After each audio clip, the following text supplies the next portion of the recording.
we're getting the best hardware out there, and we continue to drive the software. What was the name of your ID scanner? IDEL? IBML. Yeah, IBML. Based in Alabama. We'll talk through some of that, especially more this afternoon.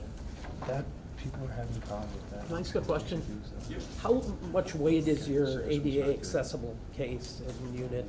Like, So all together, Yeah. all pieces together, it's about 20 pounds with the case, with the printer, and with the touchscreen. okay. We can get you guys exact figures on that.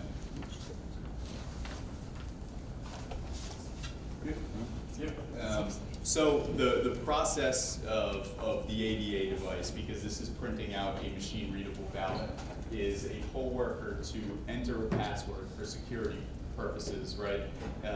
For every voting session that's going on the ADA device. And again, that's to control the amount of ballots that are printed and so on. So a poll worker would bring a voter with ADA requirements over to this device, enter their password, and set the ballot style for that voter. We can also interface with things like your electronic poll books to print a barcode that contains ballot style information that can be scanned on the machine to set the ballot style automatically. The password at this point is always required, and that again is for security purposes to make sure that a poll worker is involved in the process of printing off a machine readable ballot.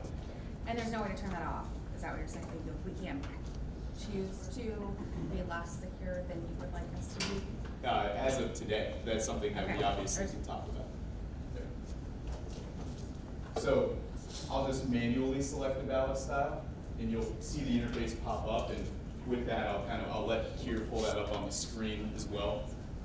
Why don't you talk through it since you have the microphone and all? Sure, that sounds good. So the first screen, if you have any language requirements in the county, which I believe you do, will be to set the language, the voter to choose their language that they want to vote in. For this example, we can just choose English. And then it will provide instructions to the voter on how to use the system.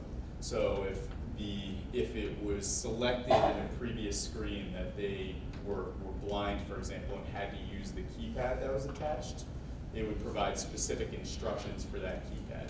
So it varies based on a control that's set at the very beginning. James, take one moment and talk a little bit about the messaging. Sure. On all the hardware. Yeah, absolutely. Thank you. So also all messaging, including those instructions, is customizable to you guys through ClearDesign, through the election management software, so you can provide your own custom messaging. Yep. I apologize, I apologize in advance. No. Even the buttons you're saying, like the language that are on? The buttons are not customizable, just the machine text. Okay. So any specific circumstances, if a voter overvotes or tries to overvote, the instructions, anything like that, you can provide custom instructions and custom text in those fields. Yep. Generally speaking, how much time did it take for the system to come on? It boots up extremely quickly. Timeframe? We did an event probably about a year back in Defiance County, where we had to set up our entire precinct system in front of a group and be timed. We were timed booting up the scanner, the ADA devices, everything in about 3 minutes. And that's taking them out of the cases, plugging them in, doing everything that you need to do. And they were ready to go? Yes. Yep, it's extremely quickly, and I can kind of walk through that process. I'll actually walk through the process of a poll worker getting the machine on and all of that stuff on the precinct tabulator. With this, they just plug it in, hit a power button, it'll open up to a login screen, they enter a password, hit start voting or open polls, and they're good to go.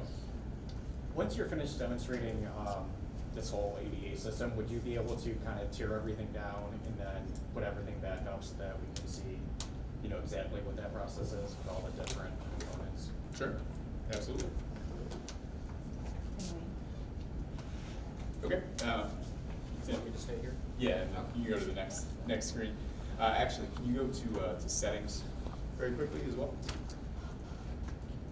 So and this is all, it's designed with what's called a liquid layout or responsive design, so that the software is running in a localized browser environment it's gonna respond to the screen size that it's being run on. So that's why on Kier's computer, you're seeing a little bit, and then you have to scroll down to see the rest. If anybody can see up front at least, you see it adapts to the screen size on this, so there's not that button to scroll. So with this, the voter can really customize their own experience. So they can do things like enlarge the font. You know, if they have vision issues, go yellow on black, low contrast. So we offer yellow on black, we also offer a brown and orange option. Yellow on black, I'm sorry, it's College of Pittsburgh. So that's just, we'll get that brown and orange. So this is actually tested for ADA voters that have seen a color they can see that. And from there, once they set their experience, they would start the voting process. Yep. Click next. Again, customizable messaging, so you can say thank you for voting in Cuyahoga County. Leave a message in there for voters to see before they start voting.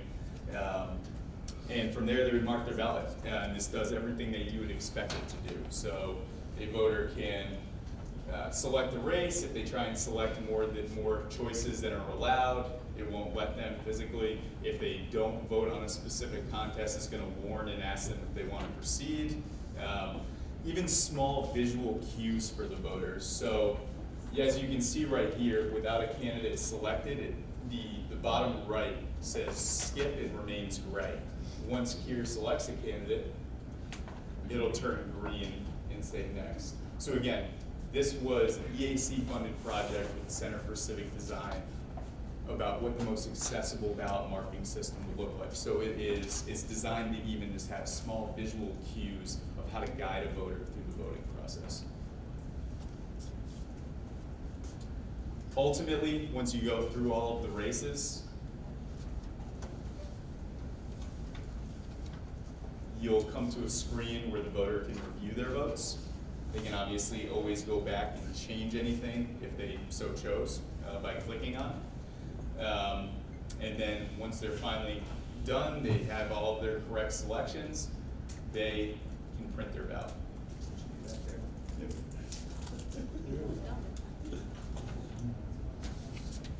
So what about write-in candidates? Yep, it's done on screen. So if they select the write-in option, they would then Show me enter. that? Sure.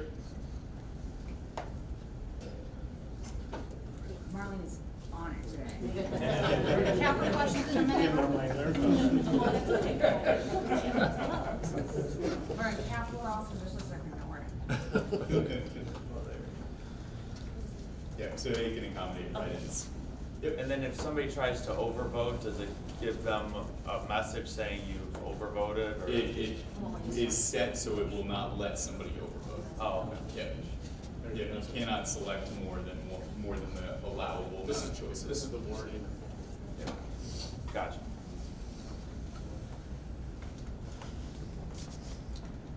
And so ultimately, when they're done, a ballot will print out that can then be taken over to the tabulator and scanned. And let me just add very quickly, this is actually a clear design software, so we let you proof right in your programming chair. You don't have to get out extra hardware to start proofing your accessible ballot. Not that you won't test that equipment, obviously you will, but when you're just going through your programming process, you have access to all of this on screen. We have customers that actually set up, you know, they'll get a separate monitor that they'll just have portrait, and they'll run that just to test it right there next to it. And so again, you can see this is our just demo test election. We have candidate contests on the front, questions and issues on the back. Here's a pre-printed ballot. You can see the difference in color. Candidate contests on the front, questions and issues on the back. So virtually indistinguishable. Again, we believe in that level of consistency. So a good example I like to use, Sheboygan County, Wisconsin is one of our precinct customers, right? When they were doing their voting system selection process, they invited the public in, and they have one voter that uses the ADA system in their entire county on a regular basis. He just so happens to be a mayor of one of their towns, and he's blind. So they invited him in to test all of the different systems, and ultimately the feedback that they got from him was that he wanted the process to be completely consistent, have a ballot that looked like everybody else's, because if there was a recount or an audit situation in that particular location, that particular precinct, that you would be able to tell what he voted for, because he was the only one using that system if it looked different than anything else. And so we really feel like that's incredibly important. Yep. Is that your ballot stock or is that offshore? The paper? Yeah. So we try and be the most flexible in the election industry on the types of paper that you can use, because we run purely off of digital imaging, so we are not an optical scan system. We actually look at ourselves as what the next evolution of that is into a digital scan system. So it allows us to be a lot more flexible in the paper, because we're taking a high resolution image of every ballot, looking at the timing marks digitally, and we can do things like auto-correct on the fly in our tabulation software and so on. So we allow you to be a lot more flexible in the paper that you use. Stu, the answer to your question is I bought that paper at Staples down at my house. Yeah. What, are you certified with any print vendors here in the state of Ohio, or who are your customers using right now, or planning to use, I guess? Yeah, currently we have 2 certified printers, and so we leave the printing decisions 100% up to you. We have Barrett Brothers certified and Oregon Printing out of Dayton certified right now. Any printer that you want to work with, we're happy to certify though. So that's just a process that we do. I've spoken to Sean at MCR and kind of got that process going, so I will continue that. Yep. Toner on your printer for the ADA, is it regular toner cartridge or? It is. It's a regular toner cartridge, laser printer.